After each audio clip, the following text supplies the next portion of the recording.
चले एक बार इसको दोबारा से डिस्कस कर लेते हैं, इस सवाल को जो मैंने क्वेश्चन दिया हुआ था, ठीक है ना, इसको डिस्कस कर लेते हैं।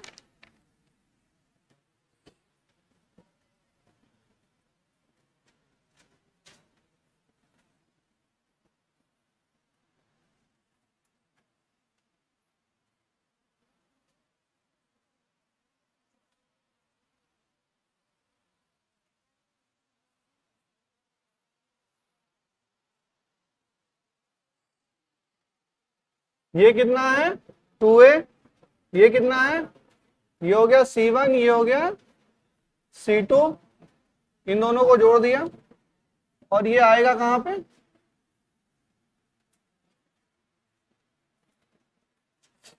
ठीक है। तो ये कितना होगा a, और ये क्या है, ये क्या है, ट्रायंगल है, ठीक है। तो इसका सेंटर ऑफ मास कहां पे होगा, h/3 यानी कि a/3 पर। तो और ये इस ट्रायंगल की हाइट कितनी है a। अगर ये क्वेश्चन दिया combination of structure, combination of structure, देखो एक्चुअल में हम लोग ये चीज पढ़ क्यों रहे हैं, ये चीज क्यों देखिए, क्योंकि एक्चुअल में जैसे किसी भी बॉडी को जब हम उसकी स्टडी करते हैं, किसी भी बॉडी की स्टडी करते हैं, तो न्यूटन लॉ ऑफ मोशन में मैंने मान लिया था कि क्या है बॉडी, पॉइंट मास है।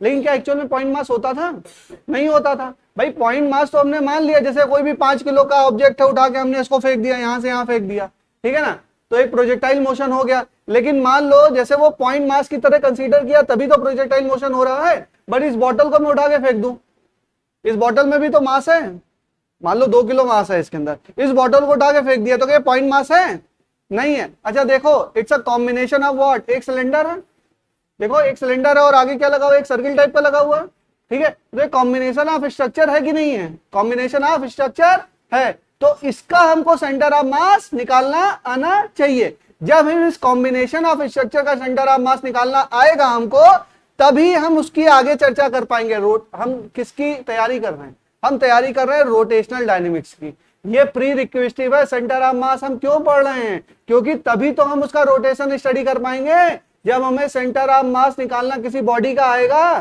ठीक है। और एग्जांपल समझिए, कोई भी बॉडी है, जैसे ये देख लो बल्ब है, ठीक है ना, बल्ब का ये कुछ स्ट्रक्चर है, ठीक है, ये कुछ स्ट्रक्चर है, ये कुछ स्ट्रक्चर है, 3 तरह के स्ट्रक्चर हैं कि नहीं है इसमें, है ना।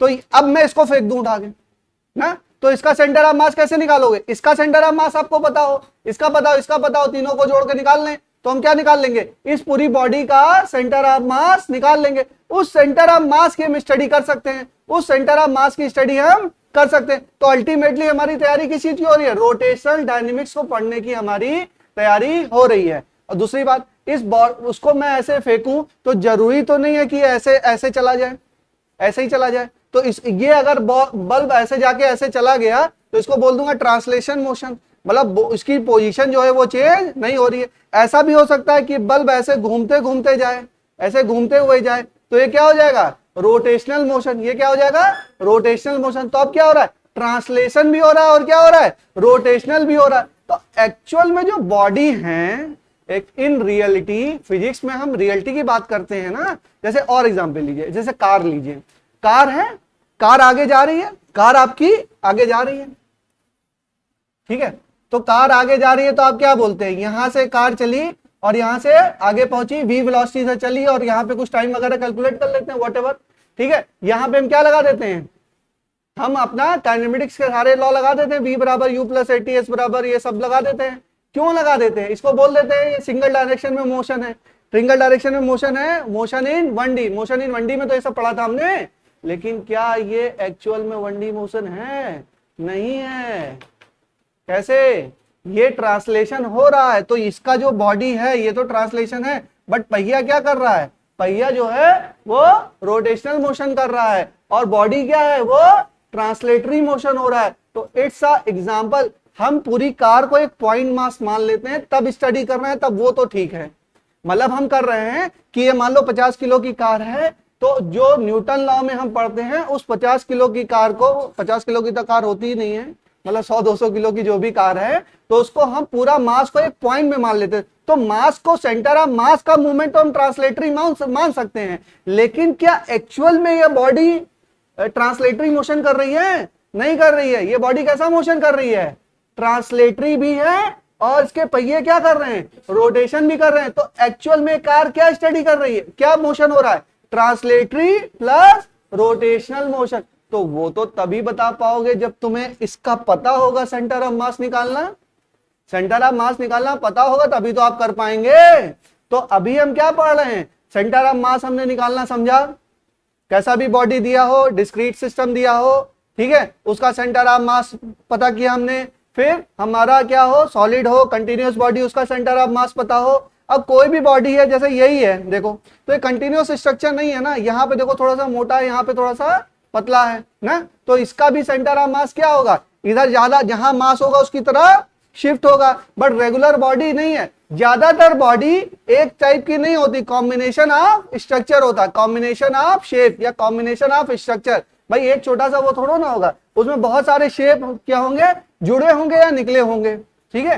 तो एक्चुअल में रियलिटी में स्टडी करने के लिए हमको क्या चाहिए, कॉम्बिनेशन। पहले बात तो ये चाहिए सेंटर ऑफ मास चाहिए, ठीक है। दूसरी बात क्या चाहिए, अब कॉम्बिनेशन ऑफ बॉडी है, बॉडी सिर्फ एक शेप की बॉडी तो है नहीं, किसी भी बॉडी के मूवमेंट में हम क्या कर रहे हैं, बहुत सारे कॉम्बिनेशन स्ट्रक्चर से मिलकर बॉडी बनी है। तो कॉम्बिनेशन ऑफ स्ट्रक्चर का भी सेंटर ऑफ मास निकालना आना चाहिए, उसकी हम चर्चा कर रहे हैं। जब उसकी चर्चा खत्म हो जाएगी तब हम मोशन ऑफ सेंटर ऑफ मास पढ़ेंगे, तब मोशन ऑफ सेंटर ऑफ मास पढ़ेंगे। तो उसके बाद हम क्या चर्चा करेंगे, रोटेशनल काइनेमेटिक्स की। तो हमारी तैयारी किस चीज की हो रही है, हमारी तैयारी, ये जो बेस है आपका, ये है रोटेशनल काइनेमेटिक्स का बेस। अच्छा पहुंचे कहां से हम लोग कहां से शुरुआत की है, देखिए फिजिक्स को जोड़ते जोड़ते चलिए, ये मत सोचिए कि हमने ये पढ़ लिया, अब सर्कुलर पढ़ लिया, अब ये पढ़ लिया, अब ये पढ़ लिया। आप क्या जोड़ पा रहे हैं अपने आप को, सबसे पहले यूनिट डायमेंशन बढ़ा, हल्का फुल्का यूनिट के बारे में जानकारी इकट्ठा कर ली, फिर काइनेमेटिक्स बढ़ा, फिर 1 डायमेंशन, फिर 2 डायमेंशन मोशन पढ़ लिया, फिर दोनों को जोड़ दिया तो प्लेनर बन गया, फिर उस पर चले आए, सर्कुलर पे चले आए, फिर फ्रिक्शन के बारे में चर्चा कर ली, फ्रिक्शन के बाद फोर्स पढ़ लिया, फिर फोर्स का, भाई मोशन का कारण क्या है, मोशन होता क्यों है, फोर्स के कारण होता है, तो फोर्स की चर्चा कर ली। फिर डिफरेंट टाइप के जितने दुनिया भर के टाइप के फोर्स है, कंजर्वेटिव, नॉन कंजर्वेटिव, सब पढ़ लिए, ठीक है। फिर फोर्स का इफेक्ट क्या होता है, तो वर्क पढ़ लिया, फिर एनर्जी पढ़ ली। अब यहां तक काम खत्म हो गया, ठीक है। अब हमने थोड़ा और गहन अध्ययन किया, तो हमने कहा यार ये जो पढ़ा था हमने, न्यूटन बाबा ने जो बताया था वो थोड़ा सा गलत बता दिया था, बताया तो सही था, बट क्या उसकी और डिटेल स्टडी कर रहे हैं। तो और डिटेल स्टडी में क्या आया, रोटेशनल मोशन। तो लेकिन फिर पता चला भाई रोटेशन मोशन कैसे पढ़ेंगे जब सेंटर ऑफ मास ही नहीं आता, जब सेंटर ऑफ मास आप निकाल ही नहीं पाएंगे तो रोटेशन मोशन कैसे पढ़ेंगे। तो हमने क्या चर्चा स्टार्ट की, रोटेशनल सेंटर ऑफ मास, जिसकी चर्चा 1-2-4 दिन में खत्म हो जाएगी। फिर हम स्टार्ट करेंगे रोटेशनल मोशन, बस वहीं पर आपकी चर्चा खत्म हो जाएगी, जो मैकेनिक्स है वहीं पे आपकी खत्म हो जाएगी। इतनी ही मैकेनिक्स आपको पढ़नी है। अब इसके बाद की पढ़नी होगी तो मैकेनिकल इंजीनियरिंग में पढ़ेंगे आप लोग, मतलब आप लोग को तो पढ़ना ही नहीं है, मतलब उसके बाद की जो मैकेनिक्स है फिर वो मैकेनिकल इंजीनियरिंग का टॉपिक है, कैसे मूवमेंट हुआ, क्या हुआ, पहिया घुमा तो उसके साथ क्रैंक जुड़ा है, तो मोशन आप उसके साथ मोशन आप, जैसे इसका रोटेशनल मोशन है, कैसे ट्रांसलेशन मोशन को ट्रांसफर कर रहा है, तो रिजिड बॉडी मोशन है, constraint motion, type of constraint motion ही है। आप समझ पा रहे हैं ना, वो तो आगे की चीज है, उससे मतलब नहीं है आपको, लेकिन आप बेस समझ पा रहे हैं ना क्या है। तो यहाँ पे आके हमारी मैकेनिक्स खत्म हो जाएगी। फिर हम फिजिक्स का कोई और पोर्शन उठाएंगे, थर्मो उठाएंगे, फिर लाइट के बारे में चर्चा करेंगे, इलेक्ट्रॉनिक्स के बारे में चर्चा करेंगे, वो अलग अलग चर्चाएं हैं। तो यहाँ से हमारा मैकेनिक्स का क्या हो जाएगा, रोटेशन वाले पे आएंगे तो हमारा ये मैकेनिक्स का पोर्शन जो है वो खत्म हो जाएगा। तो सब चीजों को जोड़ के चलना है, एक बार सारी चीजें जुड़ जाएंगे। और यही सब तो थोड़ा सा मतलब एक जो बच्चे इंटरलिंक नहीं कर पाते चीजों को, हर चीज को अलग अलग पढ़ता, अच्छा रोटेशन लाओ ये पढ़ ले, अच्छा लाओ ये पढ़ ले, अच्छा सेंटर ऑफ मास पढ़ क्यों रहा है ये तो समझ लो। बात समझ में आई। तो ये आखिरी क्वेश्चन है सेंटर ऑफ, मतलब अभी जो इस टॉपिक का लास्ट सवाल है, इसको हम एक बार दोबारा से समझ लेते हैं। कॉन्सेप्ट बिल्डअप हो गया कि क्यों पढ़ना है, कैसे पढ़ना है, कैसे आगे जाएंगे, ठीक है। चलिए इसके बारे में चर्चा करते हैं। इसके बारे में चर्चा ये किया कि ये है हमारा स्क्वायर और ये है ट्रायंगुलर। अब मैंने आपको बढ़ा दिया कि इसका हमें सेंटर ऑफ मास पता है कहां पे होगा, सेंटर पे होगा, और दोनों का हमारा सरफेस मास डेंसिटी कितनी है, सिग्मा सिग्मा है। तो इसको m1 मान लू, इसका मास m2 मान लू। तो इसका मास अगर m1 मानूंगा तो m1 बराबर सिग्मा इंटू व्हाट, इंटू इसका एरिया। ट्रायंगल का एरिया क्या होता है, हाफ बेस इंटू हाइट।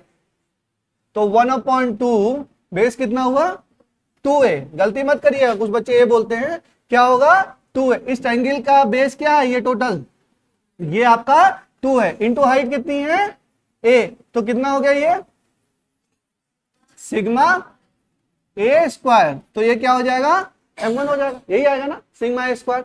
अच्छा m2 क्या आ जाएगा, m2 बराबर हो जाएगा, ये आपका क्या है, ये स्क्वायर है, तो आपका क्या आ जाएगा 2a का स्क्वायर क्या आ जाएगा 4a स्क्वायर। ठीक है, बात समझ में आ गई। ठीक है, अब ये क्या है, अब ये टू पार्टिकल सिस्टम है। अब मैंने मान लिया कि ये पूरे ट्रायंगल को हटा के मैं इसका पूरा मास कहां पे रख दूं, इसके सेंटर ऑफ मास पर। अच्छा, ट्रायंगल का सेंटर ऑफ मास होता कहां पे, h/3, उसकी कहां से, उसके बेस से, उसके बेस से, यहां से कितना h/3, ये टोटल है a, तो क्या बोलू a/3, ये दूरी हो गई a/3, ये दूरी कितनी a, तो टोटल दूरी कितनी 4a/3। तो इसको उठा के मैंने रखा, इस पूरे ट्रायंगल का मास m1, इसका m2, दोनों के बीच में दूरी a/3 प्लस a, कितना हो गया बेटा 4a/3, 4a/3। अब ये पूरा जो ट्रायंगल का मास उठा के मैंने रख दिया C1 पर, और पूरे स्क्वायर का मास उठा के कहां रख दिया C2 पर। ठीक है, और ये दोनों खत्म हो गए, ये दोनों खत्म हो गए। अब क्या निकालना है, अब सेंटर ऑफ मास हमको निकालना है, किसका निकालना है, सेंटर ऑफ मास। ठीक है, तो R1 क्या हो जाएगा, R1 टू पार्टिकल सिस्टम बन गया। टू पार्टिकल सिस्टम में आपको पता है क्या होता है, m2r upon m1 plus m2। बताओ m2 कितना 4a स्क्वायर इंटू, अच्छा सिग्मा भी तो है, यहां नहीं लिखे क्या, into sigma, sigma 4a square into 4a/3 upon कितना 4 सिग्मा ए स्क्वायर, और सिग्मा ए स्क्वायर कितना 5 सिग्मा ए स्क्वायर। तो क्या हो जाएगा ये इससे और इससे ये कैंसिल हो जाएगा, सिग्मा ए स्क्वायर से सिग्मा ए कैंसिल, तो कितना हो जाएगा 16a/15। R1 बराबर 16a/15। ये R1 कहां से दूरी है, R1 जो दूरी है वो सेंटर ऑफ मास C1 से है। यहां से दूरी कितनी हुई, ये है, देखो ये कितनी हुई 16a/15, और ये कितना हो जाएगा, यहां से दूरी a/15, नहीं a/15 नहीं होगा, कितना होगा, रुको R2, ये टोटल कितना है, R2 बराबर हो जाएगा, R2 बराबर टोटल कितना है 4a/3, 4a/3 माइनस 16a/3 कितना हो जाएगा, अच्छा सॉरी 16a/15, तो 15 ये हो गया, बच्चे 5 चौक 20, 20 माइनस 16a कितना हो जाएगा 4a/15। तो ये दूरी जो हो जाएगी वो 4a/15। अब बताइए, सेंटर ऑफ मास हमेशा ही हैवियर मास की तरफ होता है, सेंटर ऑफ मास हमेशा ही हैवियर मास की, तो किसका मास ज्यादा है, स्क्वायर का। वैसे भी पता चल रहा है दोनों की मास डेंसिटी क्या है, सेम है। जब मास डेंसिटी ज्यादा है तो जिसका एरिया ज्यादा उसका सेंटर ऑफ मास ज्यादा, लेकिन मास डेंसिटी अगर बराबर नहीं है तब नहीं कह सकते हैं, तब नहीं कह सकते हैं, समझो। इसका अगर हमने कह दिया इसका 5 सिग्मा है, इसका मैंने बोला मास डेंसिटी क्या है 5 सिग्मा, तब क्या करेंगे, देखो तब यहां पे क्या आता, तो आता 5 सिग्मा ए स्क्वायर, इसका क्या आता 4a स्क्वायर सिग्मा, तब सेंटर ऑफ मास किधर आता, इधर आता। निकालो जरा, निकालो नेक्स्ट क्वेश्चन। नेक्स्ट क्वेश्चन में आप इसकी जो डेंसिटी है, वरना कुछ बच्चों को लग रहा होगा कि ये छोटा है ये बड़ा है तो सेंटर ऑफ मास इधर चल दिया, ऐसा नहीं है। मास डेंसिटी पे डिपेंड कर रहा है, केवल एरिया पे डिपेंड नहीं कर रहा है। बात समझ में आ रहा है। इसका 5 सिग्मा मानिए, इसका मानिए 5 सिग्मा, और इसका मानिए सिग्मा। निकालिए, निकालिए, find the position of centre of मास। क्या ये क्वेश्चन समझ में आया सबको, ये जो पढ़ाया आप समझ में आया।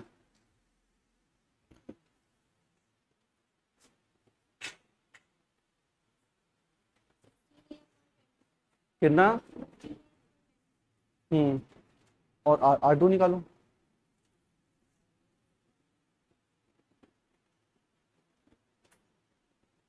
बहुत थोड़ा सा अंतर है, दिखाई नहीं देगा इसमें। थोड़ा और इसका बढ़ाओ, कितना, नहीं थोड़ा सा, बहुत कम अंतर है ना, इसका 5 है और इसका वो है, थोड़ा और इसको बढ़ाइए, इसको करिए 10, इसको करिए 10, 10 करिए तो थोड़ा विजिबल रहेगा। 10 सिग्मा करो, 5 की जगह 10 करो, थोड़ा पता लगना चाहिए आपको ना। 10 सिग्मा करो।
कितना आया?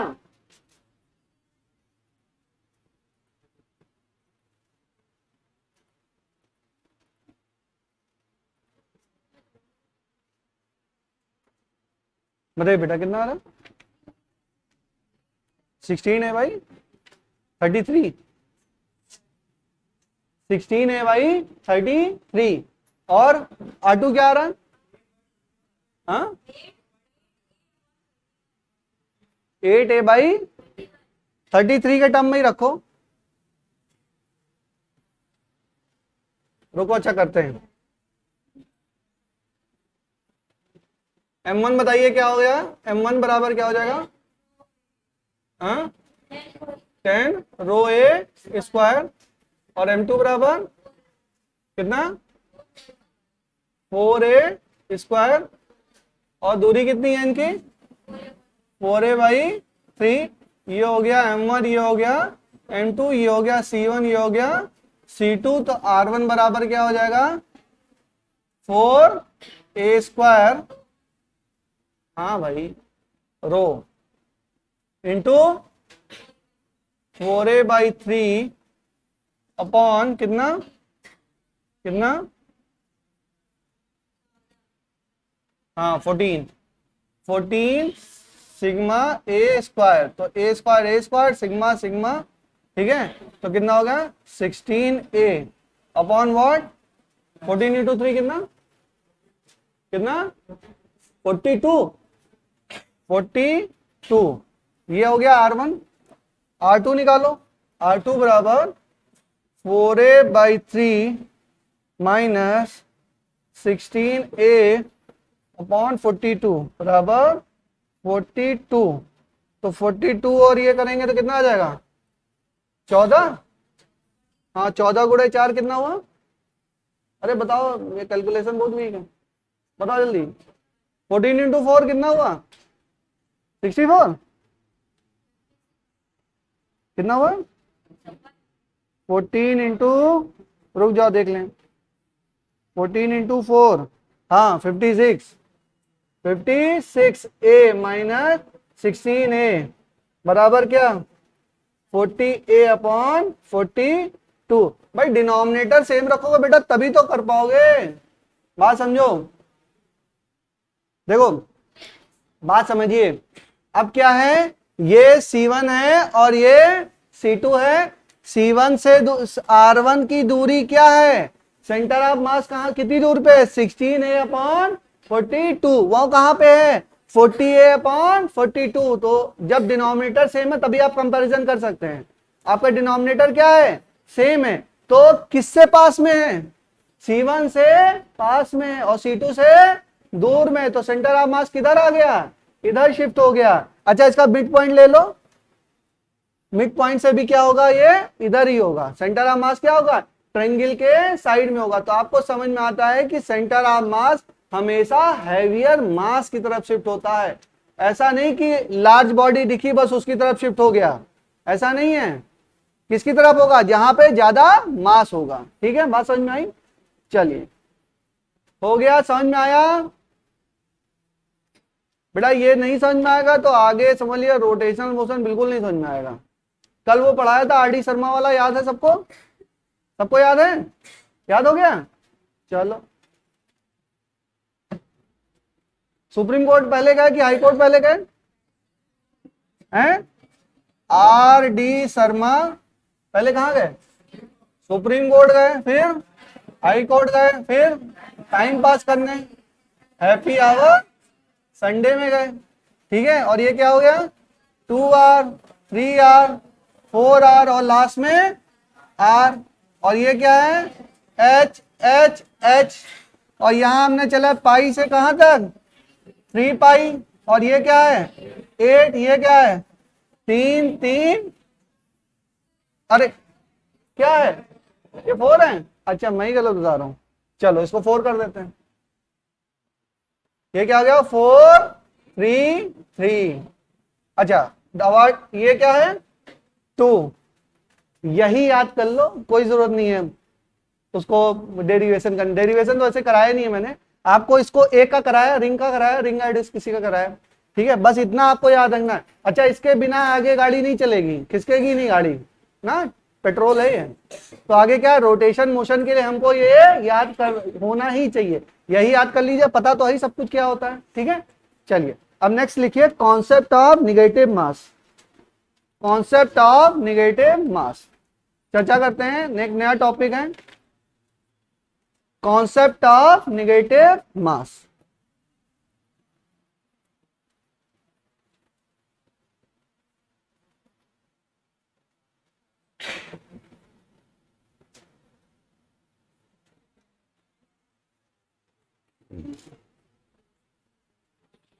बताइए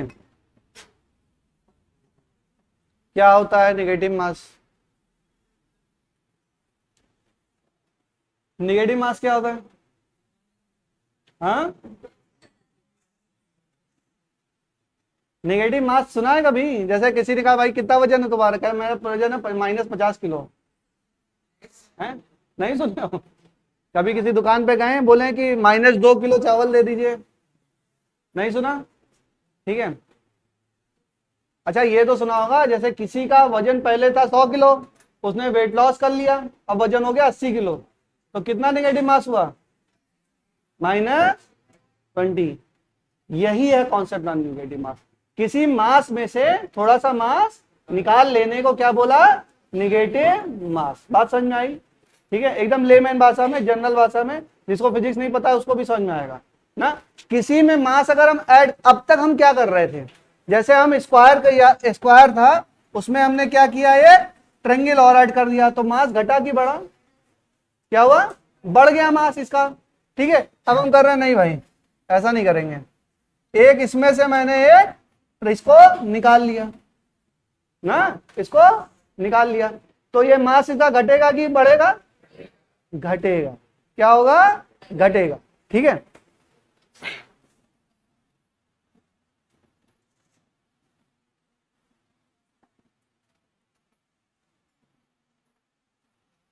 पिज्जा तो आप सब लोग खाते होंगे, एक स्लाइस आपने निकाल ली बाहर, तो इसका मास क्या होगा? कम हो जाएगा। तो जब मास कम हो जाएगा, अच्छा अभी इस कंडीशन पे है, ये पूरा सर्किल कंप्लीट है, तो इसका सेंटर ऑफ मास कहां पे है?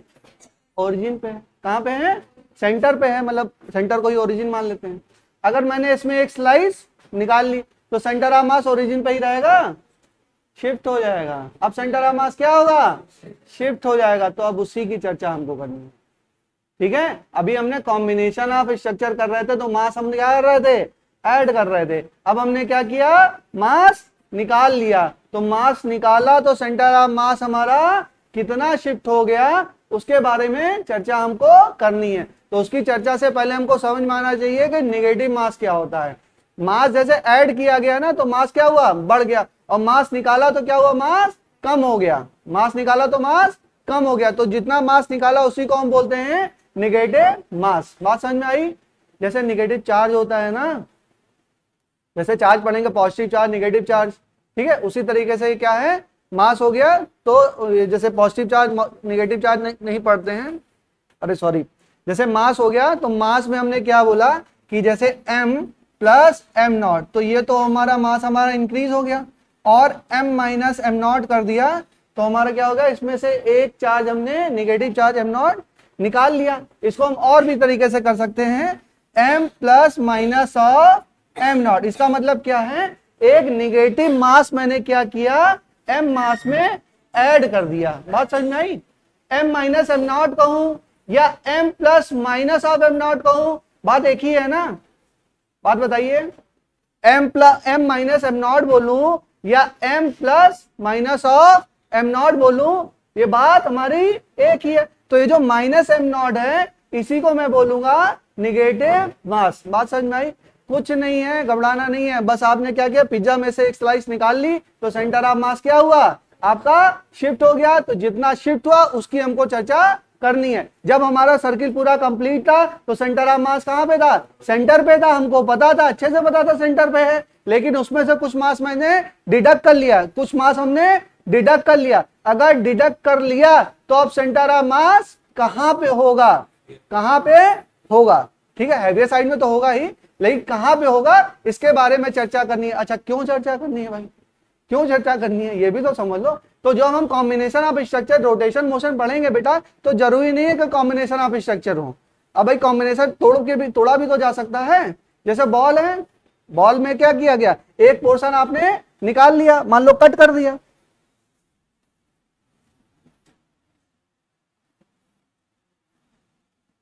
ठीक है, ये हमारा पूरा पहिया था।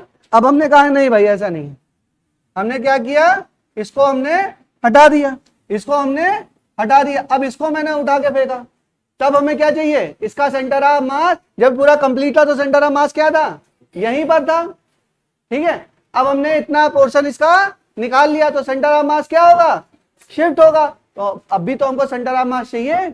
तो कॉम्बिनेशन ऑफ स्ट्रक्चर या रोटेशन मोशन के लिए या तो मास भाई दो स्ट्रक्चर से जुड़े होंगे या एक स्ट्रक्चर में से कुछ निकाला गया। भाई शेप को फाइंड आउट, एक्चुअल शेप तो हम नहीं फाइंड आउट कर सकते हैं। एक्चुअल शेप जैसे पेन है, अब बोलो इसका क्या शेप है, ट्रायंगल है, सर्किल है, सिलेंडर है, क्या है, आप एक्चुअल शेप तो कभी भी नहीं फाइंड आउट कर सकते। बट उसमें भी क्या है, कुछ ना कुछ आप मतलब मैनिपुलेशन कर सकते हैं, कुछ अप्रोक्सीमेशन कर सकते हैं। जैसे बॉटल बोली, भाई क्या शेप है इसका, सिलेंडर है, सिलेंडर भी आपका नॉन यूनिफॉर्म है। यहाँ पे देखिए इसका सर्किल छोटा है, यहाँ पे सर्किल इसका बड़ा है। पहली बात तो सिलेंडर है, अब उसी के बारे में नहीं जानते हैं। उसके बाद नॉन यूनिफॉर्म सिलेंडर है, जैसे जैसे इसका बढ़ रहा है, लेंथ बढ़ रही है, वैसे वैसे रेडियस क्या हो रही है, चेंज हो रही है। उसके बाद पता नहीं है क्या लगा दिया है ना, इसका भी नहीं पता। उसके बाद ये भी देखो लगा हुआ है, इसका भी कुछ ना कुछ मास होगा। तो एग्जैक्टली तो हम नहीं बता सकते, बट फिर भी एक अप्रोक्सीमेट स्टडी हम लोग कर सकते हैं। तो अप्रोक्सीमेट स्टडी में कॉम्बिनेशन ऑफ आपके लेवल पे ये हो सकता है कि दो स्ट्रक्चर हमारे जुड़े हो या एक स्ट्रक्चर में से कुछ मास निकाला गया हो। इतना दोनों हम पढ़ लेंगे, उसके बाद रोटेशन पे आ जाएंगे, बस खत्म कर देंगे। उसके आगे की कहानी इंजीनियरों की कहानी, उससे आपसे मतलब नहीं है, ठीक है। इतना बात समझ में आई? चलिए, तो कॉन्सेप्ट ऑफ नेगेटिव मास में लिखिए, जो मास, हम हिंदी में लिख लिए, जो मास, इसको लिखिए sorry, m minus am not को हम लिख सकते हैं m plus minus of am not, ठीक है। तो इसको लिखिए, जो मास हम किसी मास में से हटाते हैं, जो मास हम किसी मास में से हटाते हैं उसे नेगेटिव मास कहते हैं।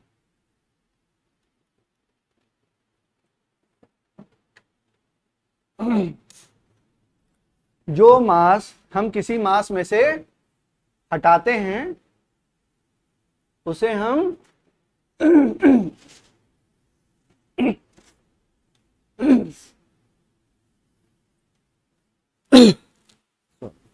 उसे हम नेगेटिव मास कहते हैं। ठीक है, बात समझ में आई?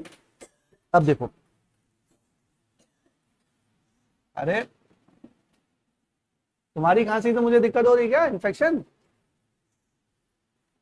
मास्क लगा देंगे तुम। देखो ये सर्किल है बेटा, ये सर्किल है, तो इसका सेंटर ऑफ मास कहां पे है? सेंटर पे है।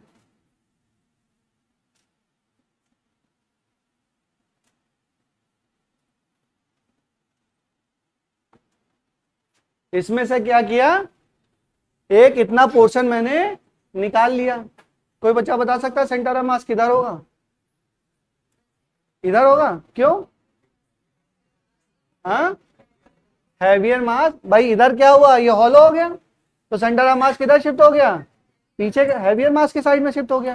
ठीक है, और इसी लाइन पे शिफ्ट होगा, इसी लाइन पे हमारा क्या हुआ, कहीं यहां पे आ गया सेंटर ऑफ मास।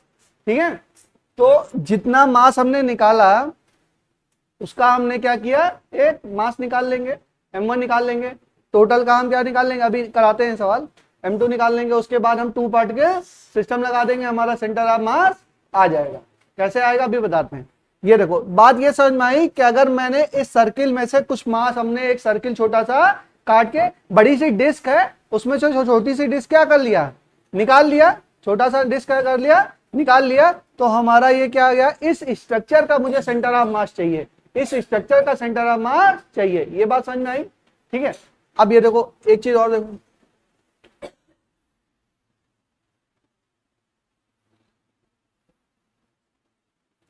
अगर मैं बोलूं ये है m1, ये m2, ये m3, ये m4 plus minus of m2, तो किसके बराबर होगा? देखो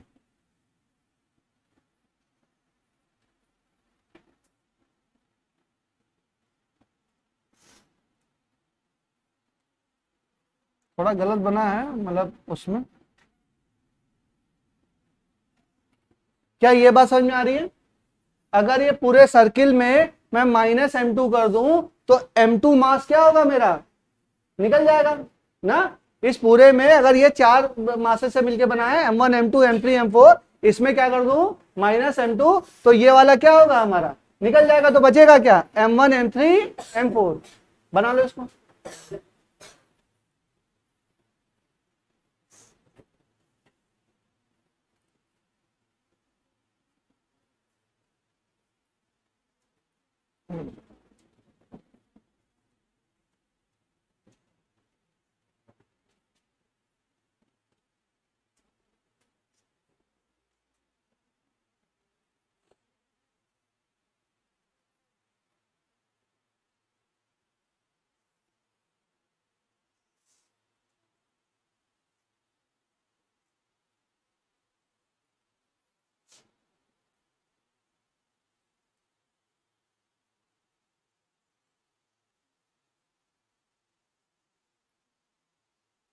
ठीक है, आगे चलें, आगे चलें। ठीक है, नोट हो गया लास्ट में, हो गया। चलो चलिए क्वेश्चन करते हैं इसमें।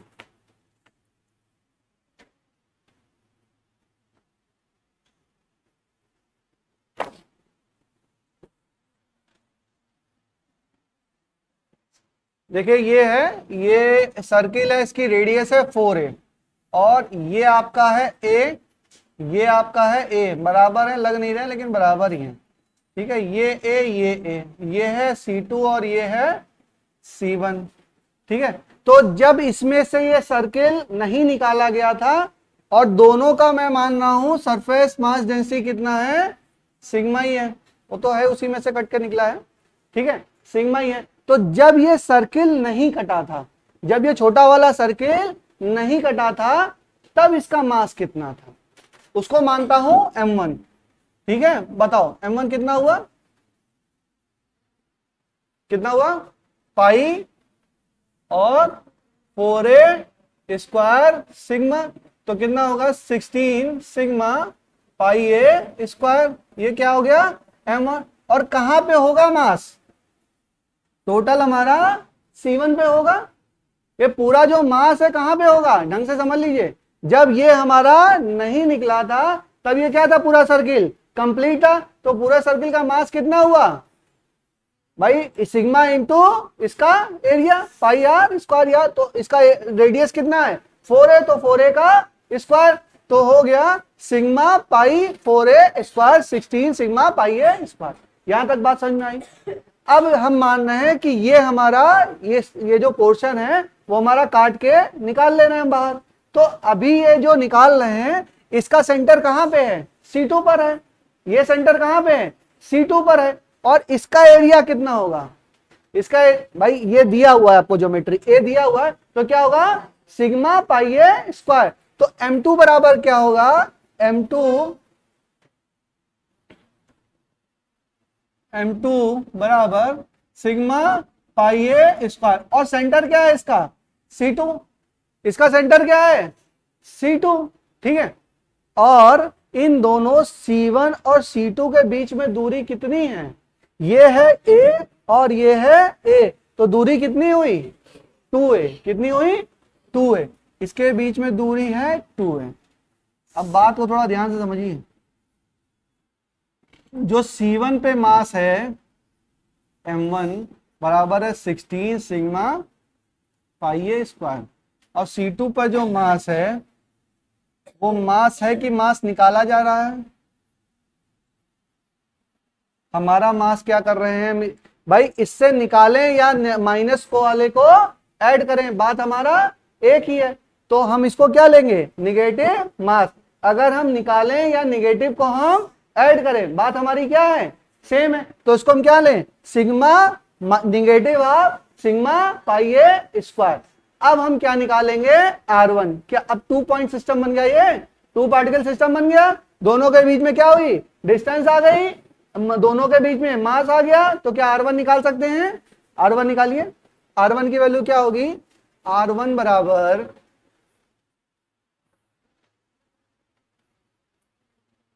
क्या हो जाएगा बताओ, सिग्मा पाई ए स्क्वायर ये negative into 2a upon 16 sigma pi A square, और ये कितना हो जाएगा 15 सिग्मा पाई ए स्क्वायर। तो सिग्मा पाई ए स्क्वायर से सिग्मा पाई ए स्क्वायर चला जाएगा, तो कितना आ जाएगा -2a बाई 15। तो ये निगेटिव आया, निगेटिव आने का मतलब क्या है, ये सेंटर ऑफ मास कहां से शिफ्ट कर गया, ये यहां से दूरी क्या हुई 2a by 15, 2a by 15। Note कर लो, दोबारा फिर समझाऊंगा, नोट कर लीजिए एक बार ढंग से।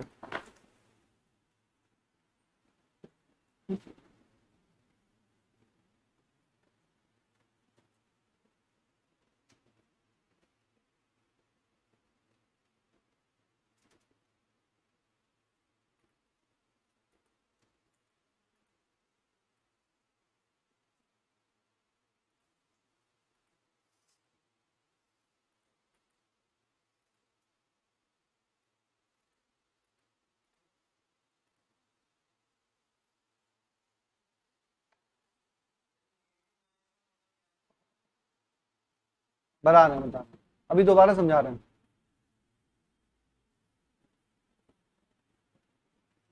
ये निगेटिव में इसका मतलब क्या है, जैसे इसको ओरिजिन मान लिया ना बेटा, इस वाले पॉइंट को मैंने ओरिजिन मान लिया, ये C1 और ये C2 इन दोनों के बीच में दूरी कितनी 2a, ये ओरिजिन मान लिया। तो यहां से अगर इधर डायरेक्शन में आता तो पॉजिटिव आता, अगर पीछे का डायरेक्शन में आ रहा भाई निगेटिव आ रहा है, इसका मतलब क्या है, ये आगे नहीं है किधर है पीछे है। जब मैं 2 पार्टिकल, तुम तो नहीं थे क्लास में, जब 2 पार्टिकल सिस्टम हम कर रहे थे तो हमने यही इसी तरीके से तो कर रहे थे, इसको ओरिजिन मान लिया था और यहां से डिस्टेंस ये R1 निकाली थी, याद है कि नहीं, एक जमाने पहले हम लोग ने पढ़ा था ये बातें, याद है। यहां इसको ओरिजिन रेफरेंस लाइन मानी थी, तब वहां से R1 आया था, और अगर R1 निगेटिव आ गया तो इसका मतलब क्या है ओरिजिन से पीछे है, समझा, ओरिजिन से पीछे है। याद आ रहा है कि सब भूल गए, थोड़ा थोड़ा हल्का हल्का याद आ रहा है। चलिए आगे चलें, एक बार दोबारा से मैं समझा देता हूं, समझ लीजिए कल हम लोगों ने कॉम्बिनेशन ऑफ स्ट्रक्चर पढ़ा था, आज उसी का थोड़ा सा एक्सटेंशन पढ़ रहे हैं। कल हम मास ऐड कर रहे थे, आज हम मास निकाल रहे हैं, सब्ट्रैक्ट कर रहे हैं। और उसको अच्छा जरूरत दोनों की है हमको, क्योंकि कोई भी स्ट्रक्चर होगा उसमें मूवमेंट होगा तो या तो कॉम्बिनेशन ऑफ स्ट्रक्चर से मिलकर बना होगा या तो स्ट्रक्चर में से कुछ मास निकाला गया होगा। भाई दोनों का सेंटर ऑफ मास मुझे चाहिए, दोनों का सेंटर ऑफ मास मुझे पता चल जाएगा तो आगे रोटेशन मैकेनिक्स में समझ पाऊंगा मैं। अगर नहीं पता चलेगा तो मैं कैसे लगाऊंगा आगे ना। चलिए आगे चले, इसको बता दूं, दोबारा से सुन लो, नोट करो, जल्दी नोट करो। सबका खत्म हो गया?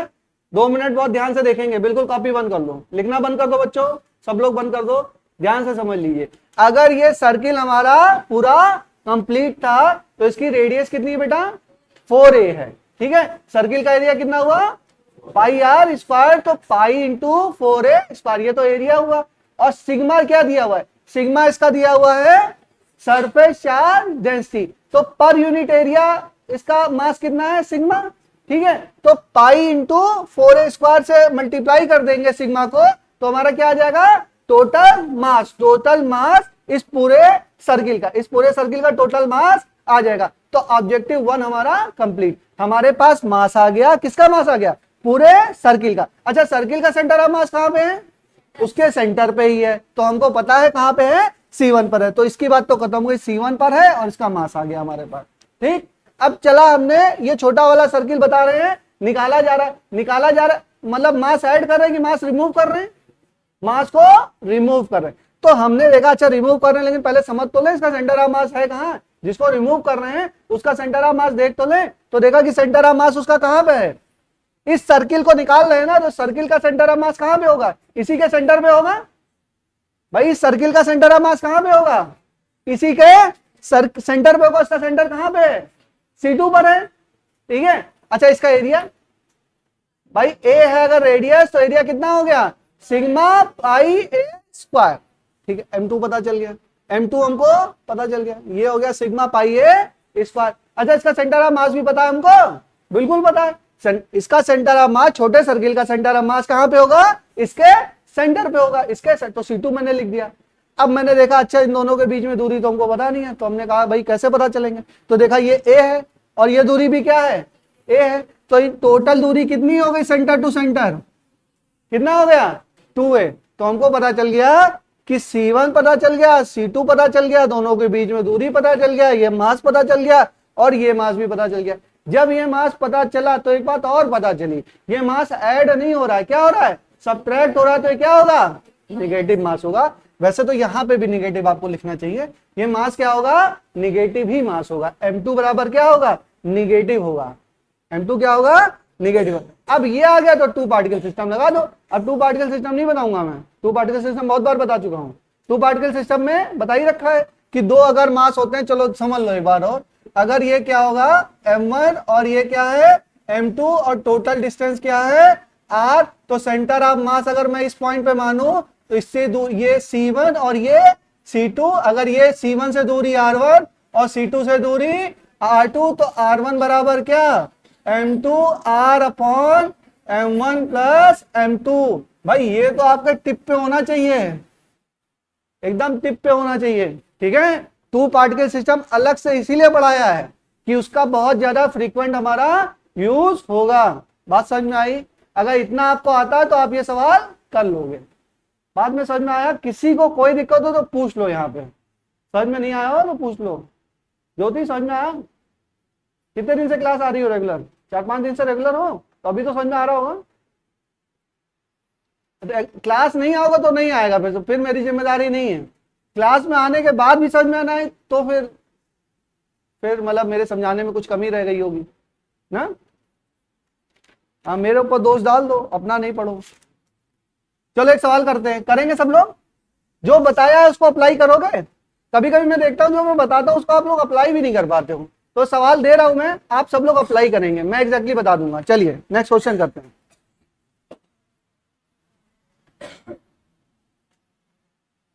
क्या अंजलि, दिखा लो डॉक्टर को आज।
चलिए देखिए, पूरा सर्किल है, सर्किल का रेडियस कितना है a/2, रेडियस कितना है a/2, और इसमें से एक स्क्वायर प्लेट मैंने निकाल ली, स्क्वायर प्लेट मैंने निकाल ली। स्क्वायर प्लेट की एज नहीं दी हुई है, बात समझिएगा।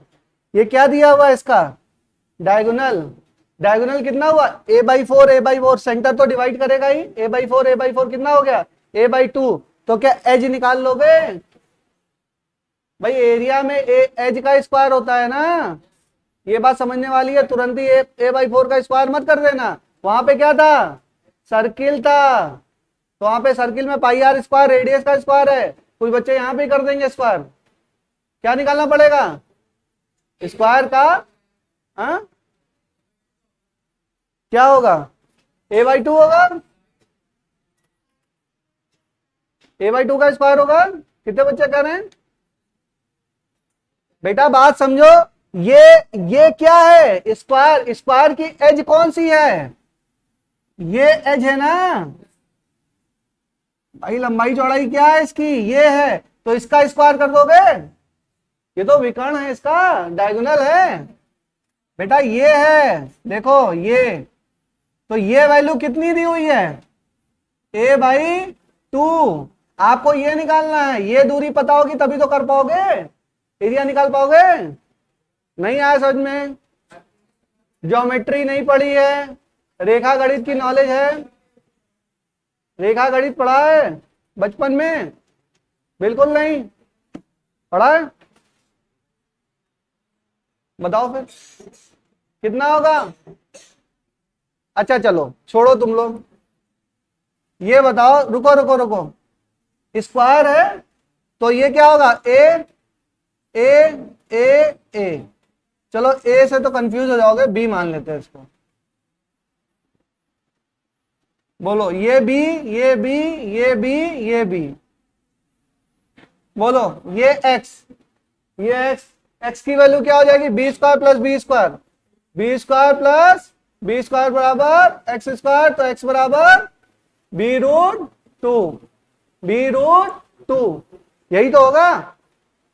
तो इसको मैं अगर वो मानू, क्या बोलते हैं, ये किसकी वैल्यू एक्स की वैल्यू है विकर्ण, तो अगर मैं इसको क्या मानू, इसको मैं x मानू, अगर मैं इसको x मानता हूं, ठीक है, तो बताओ क्या होगा, ये x तो ये भी x, तो ये भी x, तो ये भी x, अब बताओ अब क्या होगा,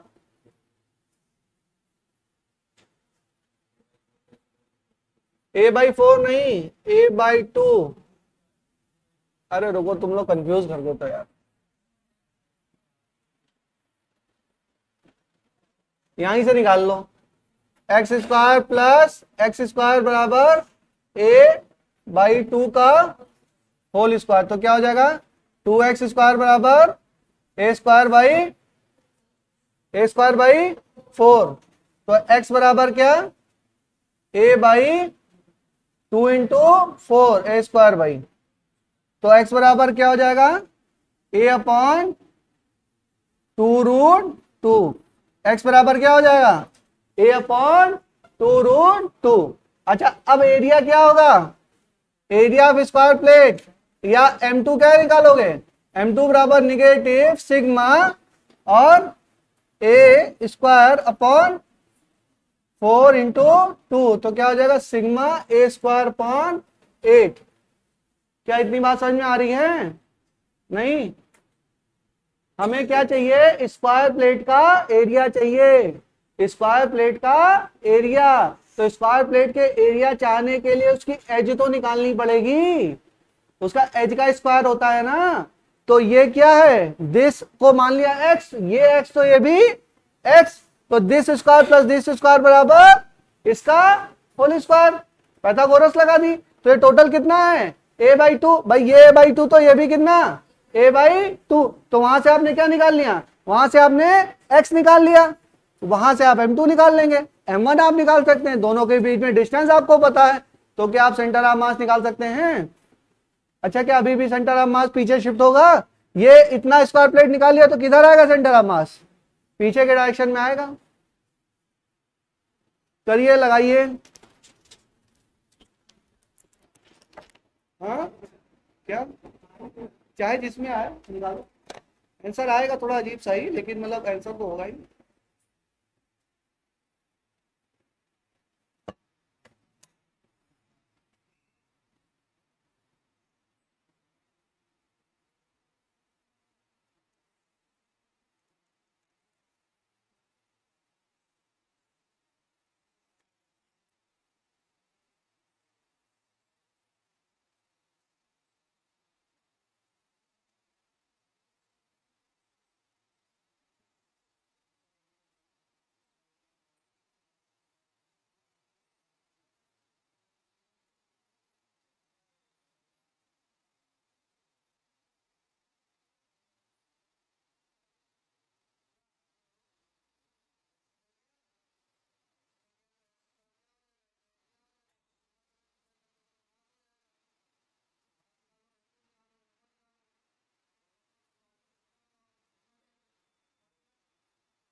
हाँ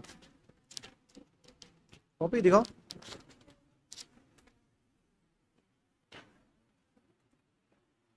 6 पाई है इसको। अच्छा सिग्मा। अब आंसर तुमको नहीं पता, प्रोसेस देख सकते हैं, प्रोसेस तो सही लग रहा है।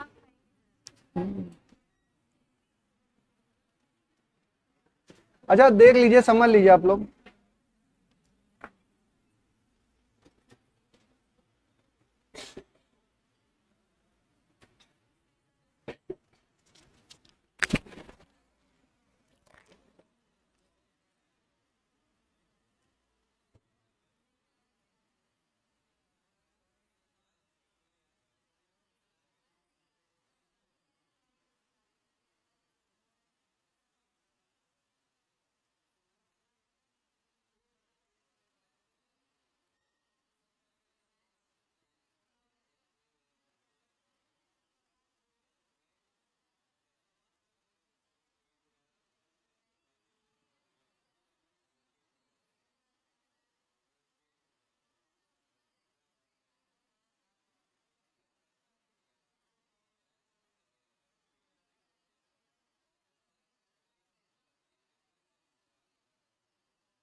देख लीजिए, समझ लीजिए, कुछ बच्चों को कंफ्यूजन है नेगेटिव मार्क्स का। बातें नहीं, बिल्कुल बातें नहीं, बिल्कुल बातें नहीं।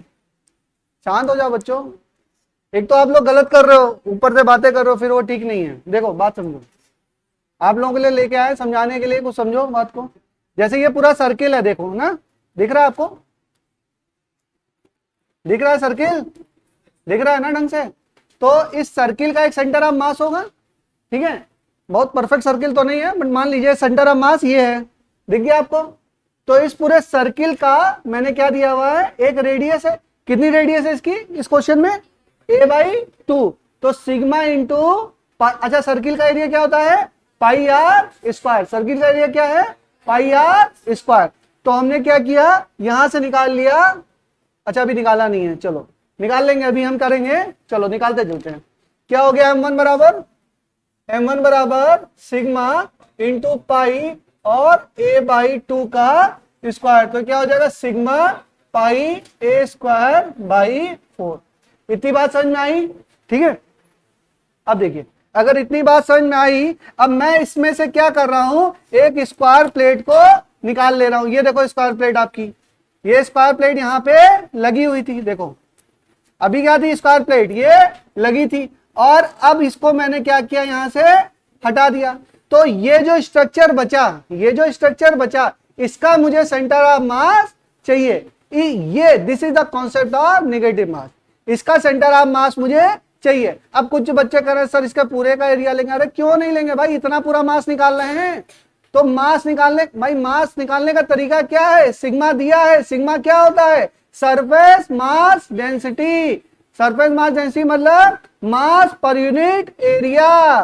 तो तीनों को मैंने अलग अलग पढ़ाया, आपको नहीं पढ़ाया होता तो आपको नहीं समझ में आता, अभी तो समझ में आना चाहिए। सिग्मा क्या है, मास पर यूनिट एरिया। तो इसका मैं एरिया निकाल लूं, उसको सिग्मा से मल्टीप्लाई कर दूं, तो टोटल इस स्क्वायर प्लेट का मास आ जाएगा कि नहीं आ जाएगा, आ जाएगा ना।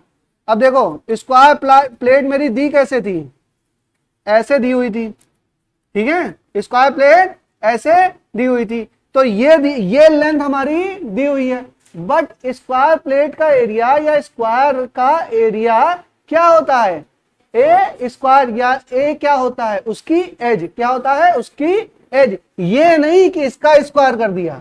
पिछले वाले क्वेश्चन में क्या था, वहां पे सर्किल था, तो सर्किल का एरिया पाई आर स्क्वायर होता है, तो ए का स्क्वायर कर दिया था वहां पे, बट यहां पे नहीं करेंगे। यहां पे हमें क्या चाहिए, इसकी एज। तो ये ऐसे निकाले, फिर इसको सीधा कर लिया, तो क्या हो गया स्क्वायर। अब इसका एरिया तो निकाल सकते हो, क्यों कंफ्यूजन हो रहा है, कंफ्यूजन होने की जरूरत नहीं है। क्या चाहिए हमें, स्क्वायर प्लेट का एरिया चाहिए, स्क्वायर प्लेट का एरिया चाहिए। तो चलिए निकालते हैं। तो हमने एक्स निकाल लिया, एक्स तो समझ में आ गया सबको, एक्स तो समझ में आ गया, ठीक है। अब हमने क्या किया, m2, m2 क्या होगा, माइनस सिग्मा क्या, a अपॉन 2√2 का स्क्वायर, क्या हो जाएगा सिग्मा a स्क्वायर अपॉन 8, ये क्या आ जाएगा m2, ठीक है। इतनी बात हो गई, तो देखिए इतनी बात हो गई, तो अब हमारे पास आ क्या क्या गया, देखिए हमारे पास C1, ये C1 क्या है, पूरे सर्किल का सेंटर ऑफ मास, ठीक है। C2 क्या है, स्क्वायर प्लेट के का सेंटर ऑफ मास, ठीक है। तो ये C1 C2 आ गया, ये हो गया M1 और ये हो गया M2। अच्छा, यहां से लेकर इसकी दोनों सेंटर ऑफ मासेज के बीच में दूरी कितनी है, a/4। तो मैं सेंटर ऑफ, अब ये क्या बन गया, 2 पार्टिकल सिस्टम, क्या बन गया 2 पार्टिकल सिस्टम। वहां से क्या हुआ, R1 बराबर M1R upon M1 plus M2, M2R, M2R upon M1 plus M2। Simple है, बहुत सिंपल है। अब M2 की वैल्यू आप रख दीजिए, M2 की वैल्यू रख दीजिए, ठीक है। ये क्या आ जाएगा, ये sigma a square upon 8 upon into r, r कितना a/4 अपॉन क्या हो जाएगा, हाँ sigma pi a square by 4 minus sigma a square upon 8, ये आ जाएगा, यही तो है, ठीक है। तो हो जाएगा minus sigma a square upon 32 into a into हो जाएगा 8 upon sigma a square 2 pi minus 1, 2 pi minus 1। तो सिग्मा a स्क्वायर कैंसिल, और 8 गुणे 4 32 हो जाएगा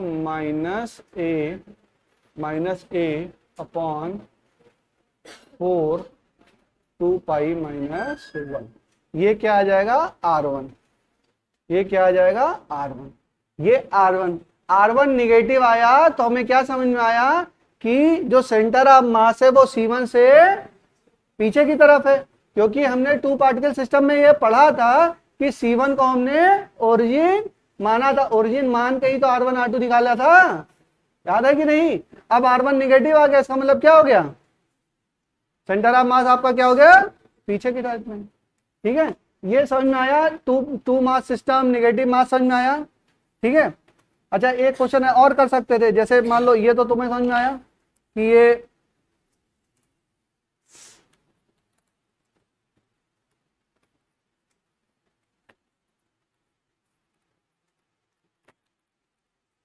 ठीक है। अब ये जैसे मान लीजिए सर्किल है और सर्किल के साथ मैं क्या करूं, एक स्क्वायर को ऐड कर दूं। अब इस कॉम्बिनेशन का सेंटर ऑफ मास क्या होगा, तो ये मैंने पिछली क्लास में पढ़ाया था, कल की क्लास में पढ़ाया था, कर लेंगे। कल की क्लास में मैंने ये पढ़ाया था, ये कैसा है, एक स्क्वायर नहीं है, ये रेक्टेंगल है। ये क्या है, रेक्टेंगल, क्योंकि सारी एज क्या है, सेम नहीं है, दो एज पे है बराबर है, बट दो क्या है, डिफरेंट है। ठीक है, तो हमारा क्या हो गया, ये हो गया सर्किल और ये हो गया आपका सर्किल और ये रेक्टेंगल, इन दोनों का सेंटर ऑफ मास। आज क्या मैं पढ़ा रहा हूं कि सर्किल है, उसमें से कुछ मास मैं निकाल ले रहा हूं नॉन शेप का, जिसका हमें सेंटर ऑफ मास पहले से पता है। क्या क्या निकाल सकते हैं, सर्किल निकाल लें, ट्रायंगल काट लें, कुछ भी कर सकते हैं, कोन काट लें, ठीक है ना, कुछ भी कर सकते हैं। चलिए चलिए नेक्स्ट क्वेश्चन करें, यहां तक बात समझ में आई। चलिए क्वेश्चन और,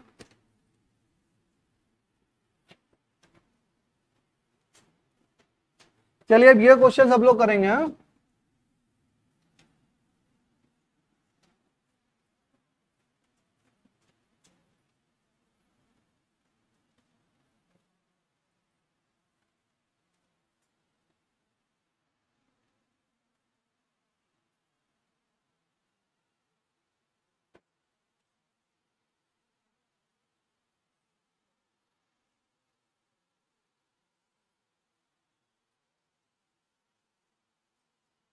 ये करा दिया क्या,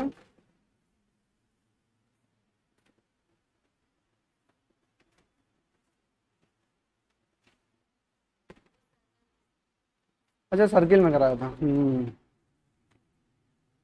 ए और ये टोटल 2a,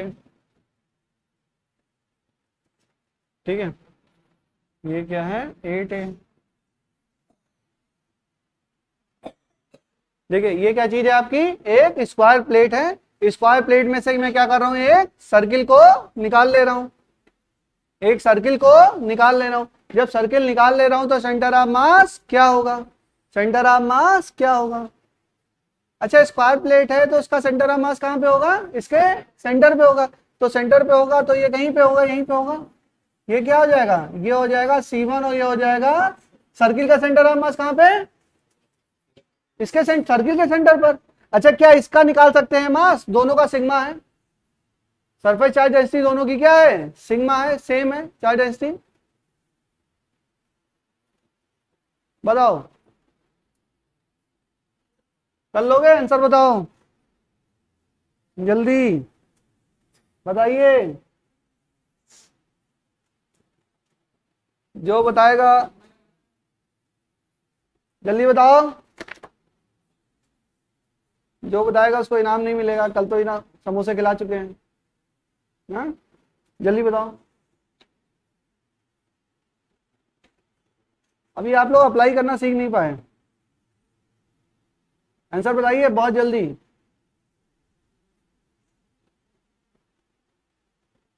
बताओ आंसर, देखते कौन बताता है जल्दी।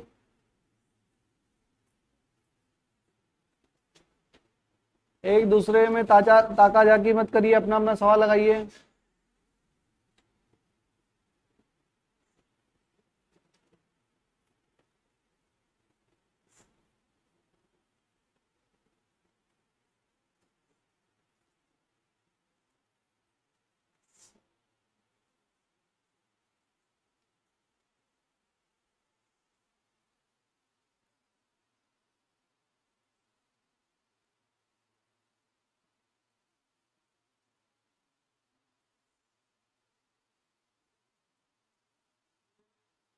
कितना, -2a pi upon 64 minus 64 minus पाई। अच्छा हम्म,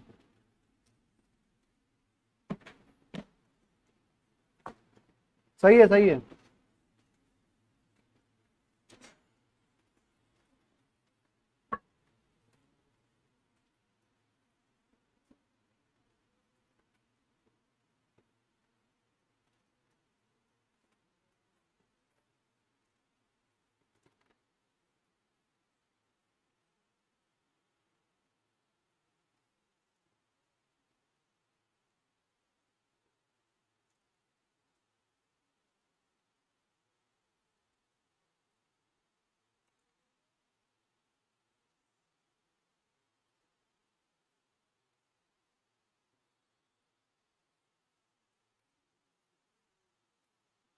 हो गया?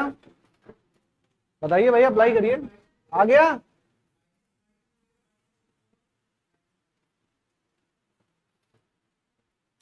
बेटा अप्लाई नहीं करोगे तो अपने आप नहीं होगा ना, अपने आप ट्राई करना पड़ेगा। चलो M1 बताओ। M1 बराबर सिग्मा इंटू 8a का स्क्वायर, तो कितना हो गया? सिग्मा 64a स्क्वायर, ठीक है ना। M2 क्या हो जाएगा? M2 क्या है? Sigma pi a square. ये हो गया C1 और ये हो गया C2। और M2 वाला निगेटिव है, M2 वाला क्या है? निगेटिव है, क्योंकि उतना मास हमारा निकाला जा रहा है। चलो ये C1 या C2 दोनों के बीच में डिस्टेंस कितनी कितनी? 3 है। ये नहीं, 2 है। इसका सेंटर कितना है बेटा? ये टोटल बेटा वो है, डायगोनल 2 है, तो ये कितना है? A, और ये कितना? A, तो कितना हुआ? 2 है। हर चमकती चीज सोना नहीं होती है, आंखों देखी बात पे विश्वास नहीं करना चाहिए ना। और 2a देखा, बस तुमने 2a लगा दिया तड़ से, नहीं। तो a प्लस a कितना हुआ? 2a। इसका बताओ, इसका हुआ M1 और ये क्या हो गया? M2। 2 पार्टिकल सिस्टम, R1 बराबर what? M2 R upon M1 plus M2। बताओ M2 कितना? Minus sigma pi A square upon into 2a upon sigma 64a square minus sigma pi A square बराबर क्या हो जाएगा? Sigma A square negative into 2a upon sigma A square 64 minus pi क्या हो जाएगा? This cancel, क्या हो जाएगा? Minus 2a upon 2a। पाई भी है क्या? अच्छा यहाँ पाई है। Minus 2a pi upon 64 minus पाई। क्लियर है? हाँ, अरे कॉन्फिडेंस रखो। देखो आपको सेंटर ऑफ मास सबका पता है, रटवा दिया मैंने आपको, RD शर्मा की मदद से आप लोगों ने रट लिया। दूसरी बात, कॉम्बिनेशन ऑफ स्ट्रक्चर था तो आपको पता है, और मास आपने निकाल लिया तो भी आपको पता है। कोई भी कैसा भी स्ट्रक्चर आ जाए आप कर लोगे, बिल्कुल कर लोगे आप।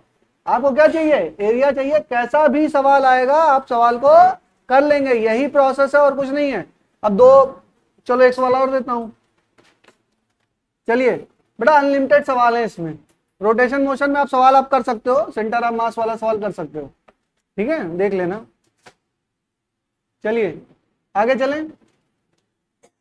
नोट करो नोट करो।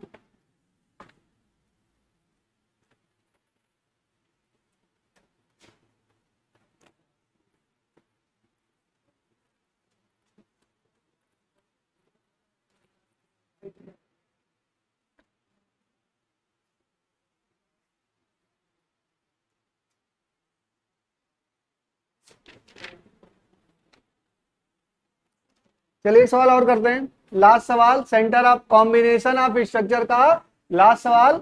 कल हम लोग पढ़ेंगे मोशन ऑफ सेंटर ऑफ मास। कल से सेंटर ऑफ मास का मोशन की चर्चा हम लोग स्टार्ट करेंगे, अभी थोड़ा बेसिक बता दूंगा। चलो लास्ट सवाल करते हैं, सेंटर ऑफ मास का लास्ट सवाल। उसके आगे स्टडी क्या होगी? Motion of centre of mass. Centre of मास कैसे निकालते हैं, क्या होता है, कहानी पढ़ ली, डिफरेंट डिफरेंट स्ट्रक्चर का पढ़ लिया, फिर कॉम्बिनेशन का पढ़ लिया, कॉम्बिनेशन जुड़ रहे थे तो पढ़ लिया, अगर मास निकल रहा था तो पढ़ लिया। सारी चीज सेंटर ऑफ मास के बारे में हम लोग जान गए। अब क्या करें? अब different motion of centre of mass या motion of centre of mass को भी हम मोशन ऑफ रिजिड बॉडी कह सकते हैं। भाई सेंटर ऑफ मास किसी रिजिड बॉडी का ही तो होगा, किसी रिजिड बॉडी का ही होगा। तो अब आपका रोटेशनल मैकेनिक्स हम धीरे धीरे उसमें क्या कर रहे हैं? इंटर कर रहे हैं, ठीक है। चलिए लास्ट क्वेश्चन करते हैं।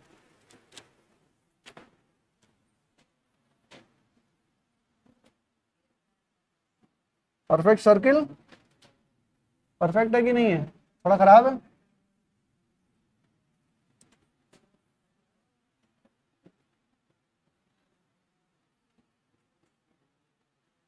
चल ये कितना है बेटा?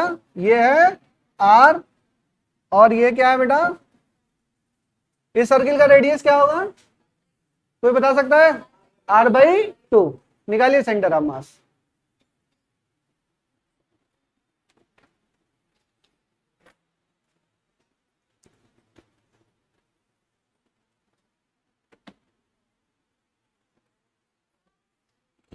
हो गया? ये बताओ, ये यहां पे सेंटर है बेटा, इस सर्किल का सेंटर यहां पे है C1, ये R है, तो ये भी टोटल कितना होगा? R होगा। और एक यहां पे छू रहा है और ये यहां पे छू रहा है, तो क्या होगा? R/2, क्योंकि ये टोटल कितना होगा, ये डायगोनल कितना होगा? R, तो रेडियस कितनी होगी? R/2। बड़े सर्किल की रेडियस R, छोटे सर्किल की R/2। दोनों के मासेस निकाल सकते हैं, सेंटर ऑफ मासेस की दूरी निकाल सकते हैं, 2 पार्टिकल सिस्टम अप्लाई कर सकते हैं। हाँ, तो इसमें शक की कौन सी बात है? शक की कोई गुंजाइश नहीं है। R/2 होगी ना, ये मत पूछो कि होगी, तो सर है ना, ये कॉन्फिडेंस होना चाहिए कि है, यही होगा सर।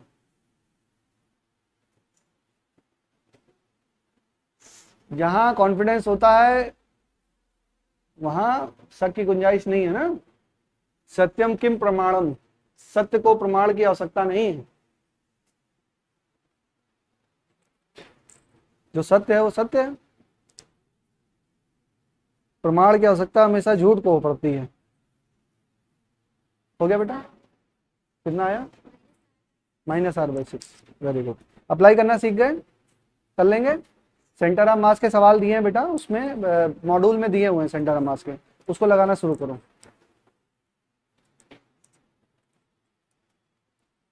आप, हाँ, -R/, गलत, कहीं कैलकुलेशन मिस्टेक हो रही है बेटा, चेक करो। ये क्वेश्चन बहुत इजी है, मैं चाहता हूं आप लोग लगा लीजिए। -R/6। अच्छा, R2 निकालो जरा एक बार, R2 निकालो। फॉर्मूले से, फॉर्मूला R2 का क्या होगा? नहीं, फॉर्मूले से निकालो। नहीं नहीं, फॉर्मूला निकालो। फॉर्मूला क्या होता है? M1R/M1 + M2। निकालिए जरा, चेक करिए, देखें कुछ एनालिसिस करते हैं।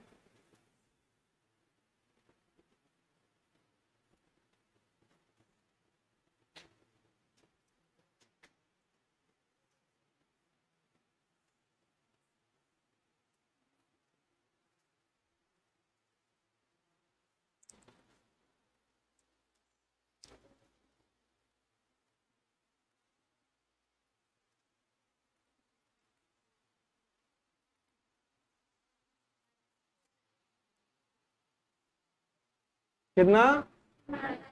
-R/6 आ गया, 3 आ रहा है। छोटे सवाल पे कितनी मिस्टेक करोगे तुम लोग हैं, सही करो। कितना आ रहा है? R2 बराबर कितना?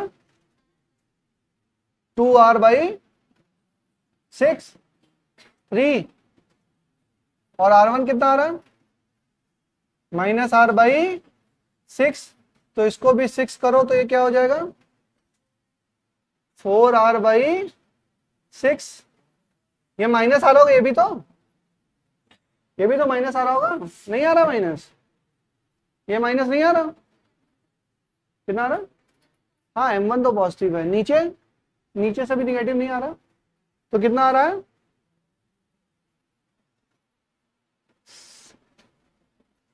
चलो एक बार कोशिश करते हैं, मैं देखने की कोशिश कर रहा हूँ कि क्या है। अच्छा ठीक है, वो हमने उसको ओरिजिन माना था। वैसे क्या होगा? -R2 = 2R/3, यानी कि 4I/6। R1 कितना आया है? R/6 -R/6।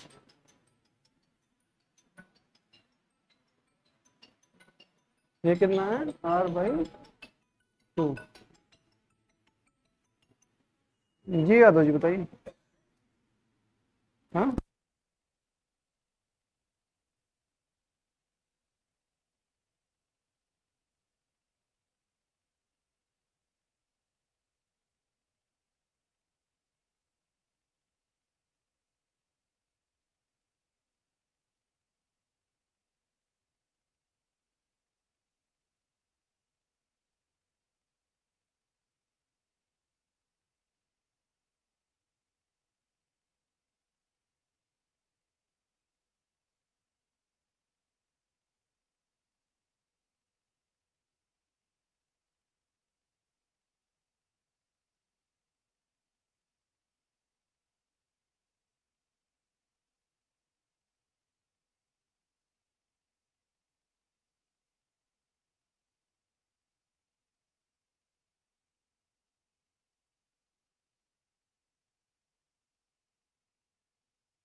यही तो है। कितना आंसर आ रहा है? r1 बराबर माइनस r बाई 6, r1 बराबर माइनस r बाई 6। तो इसकी दूरी कितनी है C1 से? r by 6। तो इसकी दूरी C2 से कितनी है?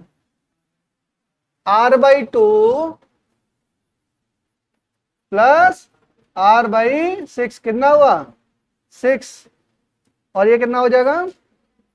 3r plus r। तो कितना हो जाएगा? 4r by 6, 4r by 6। ठीक है, दूरी क्या होगी? 4r by 6।